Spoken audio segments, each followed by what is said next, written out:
بیٹی یا بیٹے والدین کو حق کی طرف بلاتے ہیں، ان کے عقیدے غلط ہیں، ان کا عقیدہ درست کرانا چاہتے ہیں، تو والدین یا ایلڈرز بہت زیادہ انا میں آ جاتے ہیں، ایروگنس میں آ جاتے ہیں۔ وہ کہتے ہیں کہ تم ہم کو سکھاؤ گے؟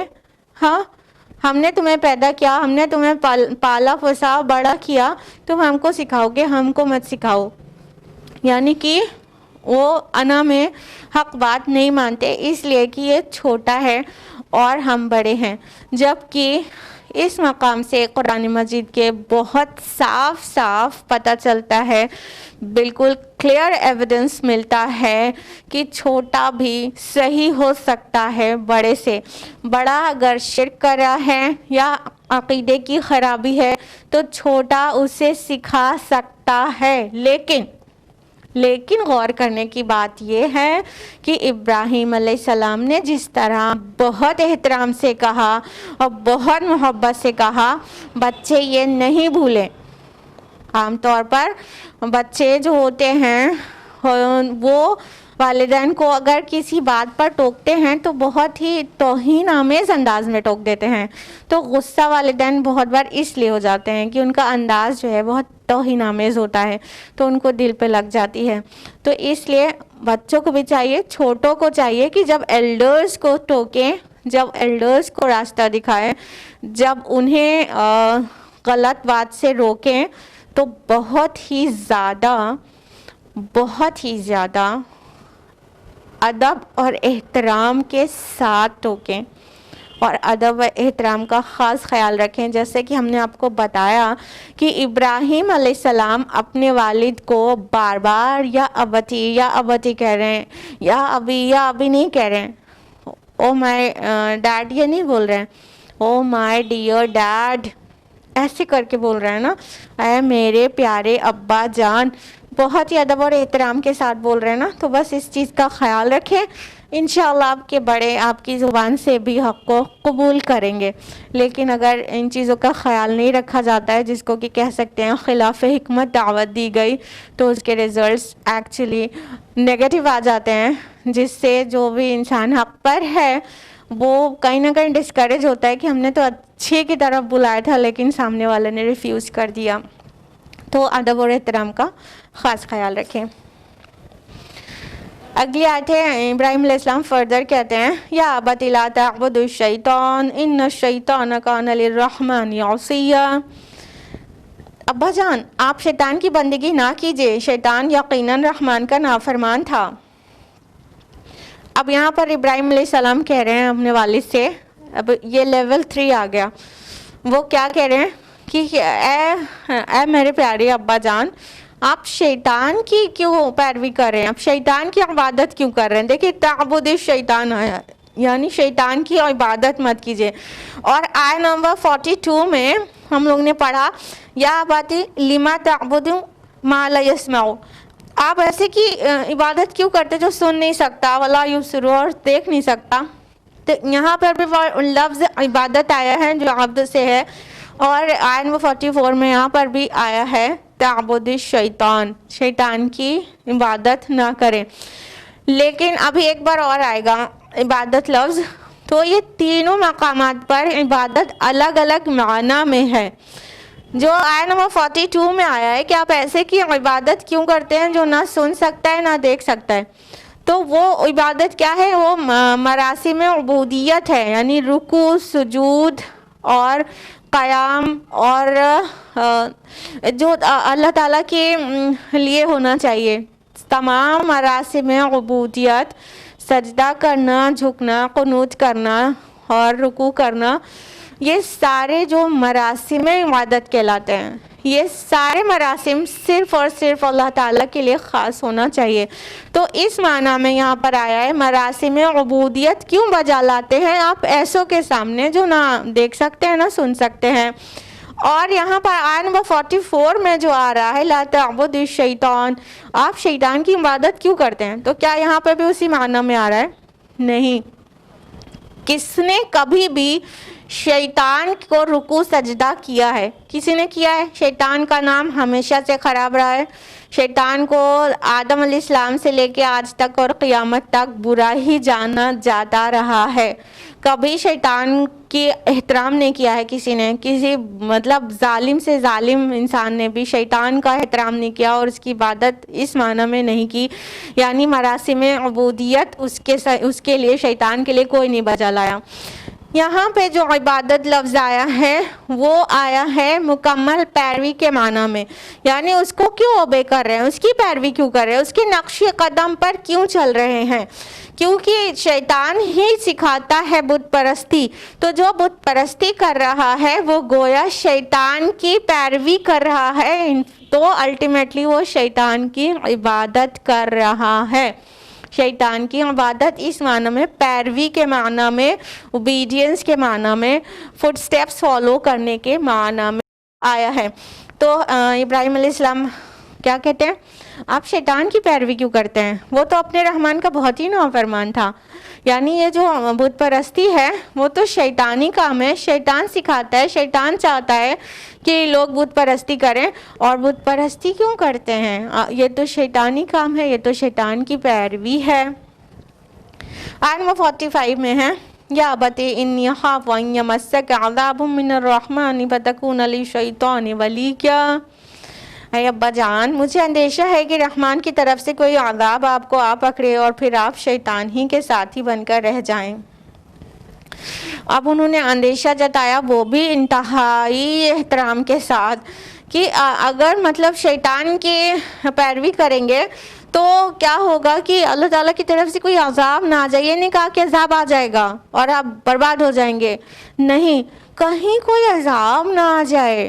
اس میں بھی کتنا لحاظ ہے اور کتنا احترام ہے کہ سامنے والا انسلٹنگ فیل نہ کرے کہ مجھے اندیشہ ہے، جبکہ وہ دیکھ رہے تھے بت پرستی کر رہے ہیں ابا جان، لیکن وہ اندیشہ کہہ کر بہت ہی اس کو مطلب اس بات کو بھی احترام کے دائرے میں لا کے کہہ رہے ہیں کہ مجھے اندیشہ ہے کہیں آپ کو شیطان کی پرستش یا کہنا چاہیے شیطان کی پیروی کرنے کی وجہ سے اللہ تعالیٰ کی طرف سے کوئی عذاب آپ پر نہ آ جائے۔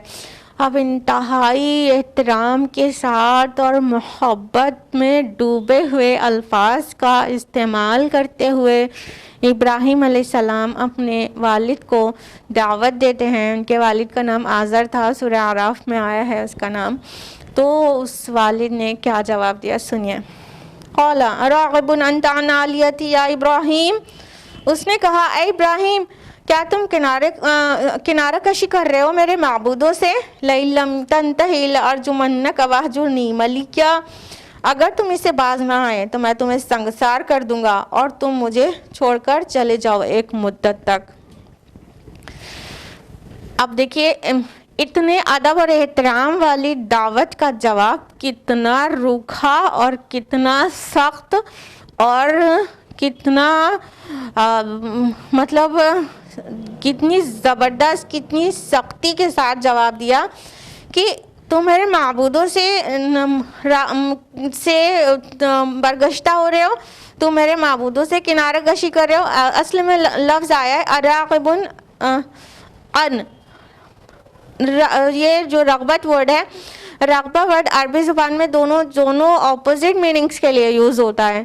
اگر رغبت ان کے ساتھ ہے تو ہوگا اس سے ڈیویٹ ہونا، اسے چھوڑنا، اسے کنارہ کشی کرنا، اور رغبہ ورڈ اگر الا کے ساتھ استعمال ہوگا تو اس کی طرف بڑھنا ہوگا، ادھر اپوزٹ معنی میں آ جائے گا، الا کے ساتھ اس چیز کی طرف راغب ہونا، اس چیز کی طرف لپکنا، اور ان کے ساتھ آ جائے گا تو اس چیز سے دور جانا، یہ دونوں میننگ دیتا ہے۔ تو یہاں پہ اراغب انت ان آلیہتی ہے، میں ہمارے معبودوں سے تم کنارہ کشی کر رہے ہو، تم ان سے دور ہو رہے ہو، تم ان کو چھوڑنے کی بات کر رہے ہو اے ابراہیم۔ اور پھر انہوں نے دھمکی دی، اور ایسی ویسی دھمکی نہیں، بہت بڑی دھمکی، اور یہ کوری دھمکی بھی نہیں تھی۔ انہوں نے کہا کہ اگر تم باز نہیں آئے اپنی اس حرکت سے ابراہیم تو میں کیا کروں گا کہ تم کو سنگسار کر دوں گا، یا تو تم فوری طور پر میری نظر کے سامنے سے چلے جاؤ، تم دور ہو جاؤ میری نظر کے سامنے سے، تم چھوڑ دو ہمارا گھر، تم چھوڑ دو ہمارا معاشرہ، اور تم ہٹ جاؤ ہماری نظر کے سامنے سے، کیونکہ تم نہیں مانو گے تو میں تمہیں سنگسار کر دوں گا۔ مت سمجھیے گا کہ یہ کوری دھمکی تھی۔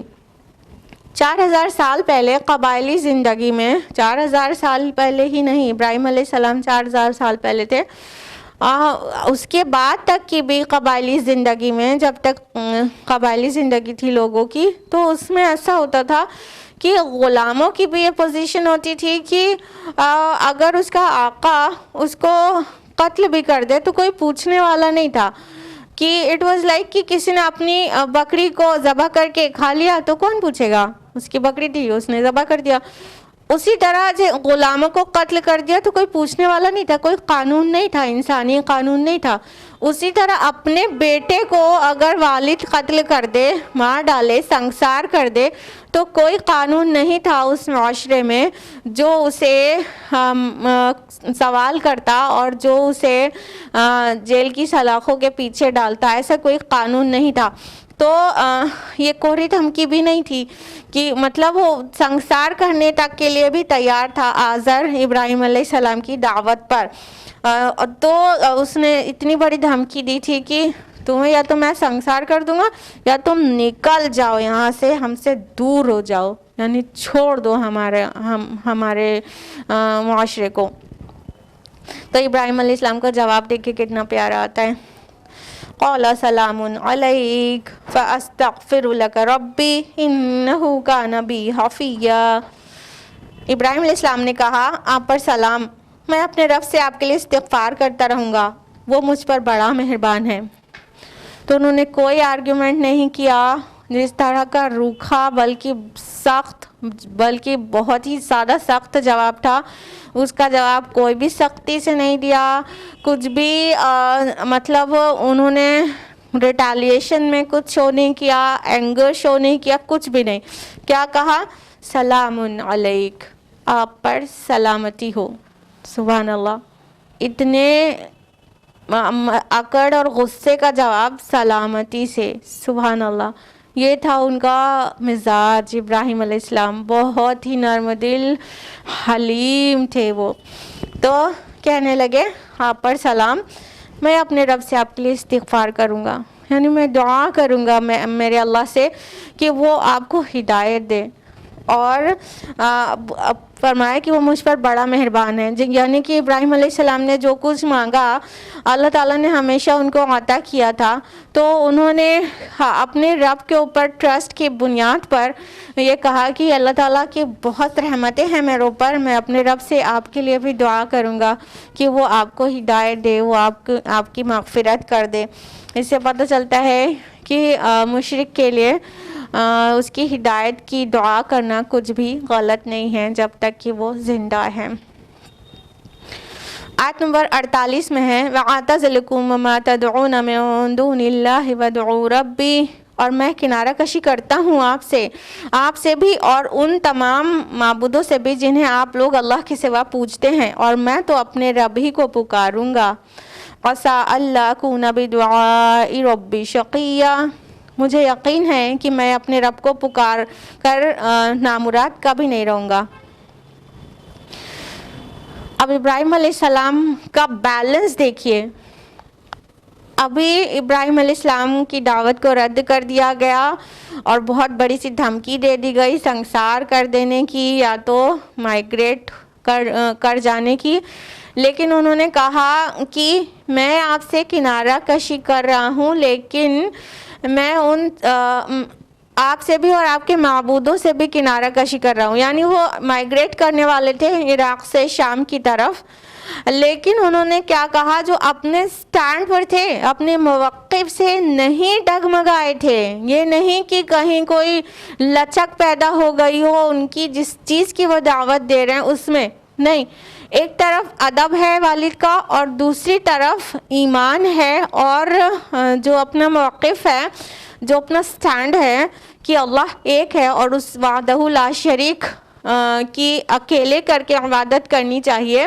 تو اس پر بالکل قائم و دائم ہے۔ یہ ہے زبردست بیلنس، کیا کہ دعوت دے، وہاں سے کیسا بھی رزلٹ آئے، اس بہت نیگیٹو اور بہت سخت نتائج برآمد ہونے کے بعد بھی اپنے مقصد سے، اپنے مشن سے ڈیویٹ نہیں ہونا ہے، اور اس میں کوئی لچک نہیں پیدا کرنی ہے، اس میں کچھ کمی نہیں آنے دینی ہے کہ تھوڑا کم کر دیا جائے، تھوڑا آپ مان لو، تھوڑا ہم آپ کی مان لیں، نہیں، اس طرح نہیں۔ تو ابراہیم علیہ السلام کے اندر یہ زبردست بیلنس نظر آتا ہے کہ ایمان کے لیے، اپنے رب کے حنیف ہونے میں تو وہ کوئی بھی لچک نہیں آنے دیتے تھے، لیکن احترام جو تھا وہ دیکھتے ہی بنتا ہے، جس طرح سے انہوں نے اپنے والد سے بات کی۔ تو لہٰذا جب ان سے کہا ہی گیا تھا کہ تم نکل جاؤ یہاں سے، تو ان کو وہاں سے نکلنا پڑا، اور وہ عراق سے ہجرت کر کے ملک شام چلے گئے، اور یہ کہہ کر گئے تھے کہ میں تو اللہ کے علاوہ جس کو بھی آپ پوجتے ہیں، میں ان سے بالکل بری ہوں، میں ان سے کنارہ کشی کرتا ہوں، میں ان سے اعلان برات کرتا ہوں، میں اپنے رب کو ہی ہمیشہ پکاروں گا، اور میں اسے ہمیشہ پکارتا ہوں، اور کبھی اسے پکار کر نامراد نہیں رہتا۔ یہ تھا ان کا ایمان۔ آیت نمبر 49 میں ہے فَلَمَّا اعْتَزَلَهُمْ وَمَا يَعْبُدُونَ مِن دُونِ اللَّهِ وَهَبْنَا لَهُ إِسْحَاقَ وَيَعْقُوبَ وَكُلًّا جَعَلْنَا نَبِيًّا۔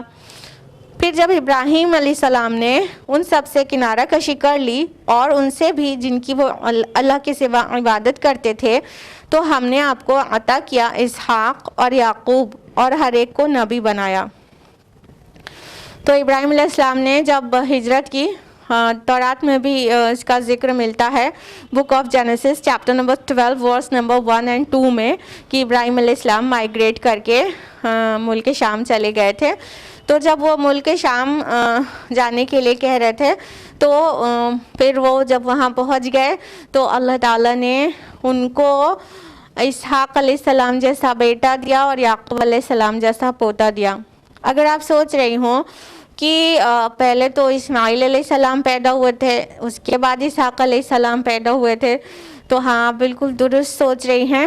87 سال کی عمر میں اللہ تعالیٰ نے ابراہیم علیہ السلام کو اسماعیل علیہ السلام نصیب کیا تھا، اور پھر 13 اور سال کے بعد 100 سال کی عمر میں اسحاق علیہ السلام کی ولادت ہوئی تھی، اور اسحاق علیہ السلام کی ولادت سارہ سے، اور اسماعیل علیہ السلام کی ولادت ہاجرہ سے ہوئی تھی۔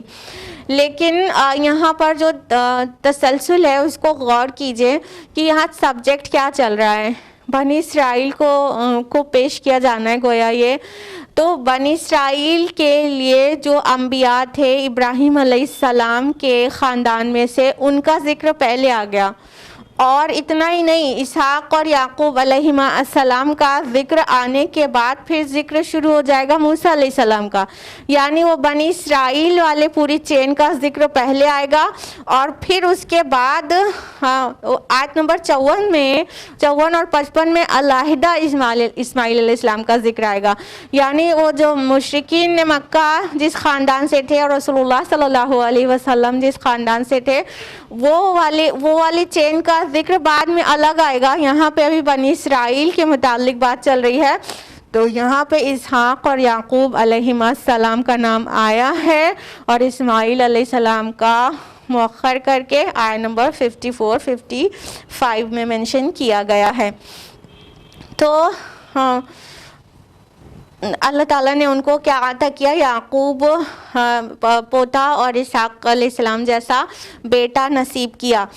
یہ دونوں مطلب ان کے بیٹے تو نہیں تھے، ایک بیٹا تو ایک پوتا تھا، لیکن چونکہ یعقوب علیہ السلام ابراہیم علیہ السلام کی حیات میں ہی پیدا ہو گئے تھے، اور انہیں کے گود میں پلے بڑے تھے، لہٰذا دونوں کو کہہ دیا گیا کہ اسحاق اور یعقوب عطا کیا علیہما السلام۔ وَوَهَبْنَا لَهُم مِّن رَّحْمَتِنَا وَجَعَلْنَا لَهُمْ لِسَانَ صِدْقٍ عَلِيًّا، اور ہم نے ان سب کو اپنی خصوصی رحمت سے حصہ عطا فرمایا، اور ان کو اعلیٰ درجے کی سچی شہرت عطا فرمائی۔ اللہ تعالیٰ فرما رہے ہیں کہ ان سب کو یعنی ابراہیم علیہ السلام کی ذریت کو، ان کی آف اسپرنگس کو اللہ سبحانہ و تعالیٰ نے نبی بنایا اور سچی شہرت اور سچی ناموری عطا کی، ذکر خیر ان کا باقی رکھا بعد والوں میں. اور ابراہیم علیہ السلام کے خاندان کا ذکر خیر اس سے بڑھ کر اور کیا ہوگا کہ جتنے بھی مسلمان نماز پڑھتے ہیں ان میں کوئی بھی نماز سے فارغ نہیں ہو جاتا جب تک درود ابراہیمی نہ پڑھ لے اور ابراہیم اور آل ابراہیم کا ذکر نہ کر لے. تو یہ سچی ناموری پلس پورے ورلڈ کی جو پاپولیشن ہے اس میں سے 2/3 پاپولیشن ابراہیم علیہ السلام کو مانتی اور ان سے محبت کرتی اور ان کا ذکر خیر کرتی ہے. یعنی جیوز، کرسچنز اینڈ مسلمز، یہود، نصارہ اور مسلمان، یہ تینوں قوم پورے ورلڈ کی 2/3 پاپولیشن ہے. اب بچتا ہے صرف 1/3 جو مسلینیس ٹائپ کے ہیں الگ الگ مذاہب پر، وہی ابراہیم علیہ السلام سے الگ ملت پر ہیں. باقی یہ جو تینوں جو میجر ریلیجنس ہیں، جوڈائزم میجر ریلیجن تو نہیں ہے لیکن پھر بھی جیوز، کرسچنز اور مسلمز کی پاپولیشن کو پورا اکٹھا کر لیا جائے تو 2/3 پاپولیشن ورلڈ کی ابراہیم علیہ السلام کا ذکر خیر کرتی ہے.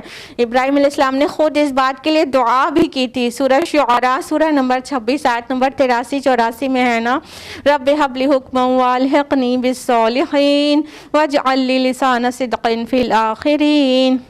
اے میرے رب مجھے حکمت اور قوت فیصلہ نصیب فرما اور مجھے صالحین میں ملا لے اور میرا ذکر خیر باقی رکھ لوگوں میں.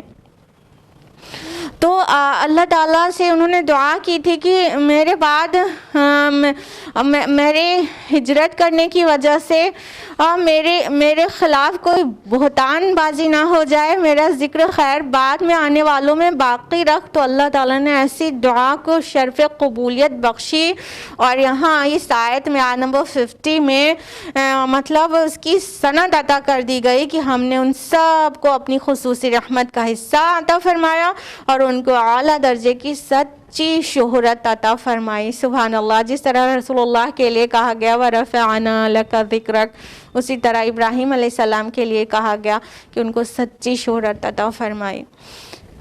تو یہ تھا آج کا درس قرآن آیت نمبر 50 تک. آج کے لیے ہم لوگ یہیں پر رکیں گے، آئندہ ہفتے میں پھر ملاقات ہوگی انشاءاللہ. اللہ تعالیٰ سے دعا ہے کہ وہ ہم سب کو قرآن مجید پڑھنے، سمجھنے، غور و فکر کرنے، غور تزنی کرنے، عمل کرنے اور دوسروں تک پہنچانے کی توفیق عطا فرمائے. آمین. وآخر دعوانا الحمدللہ رب العالمین. والسلام علیکم ورحمۃ اللہ وبرکاتہ.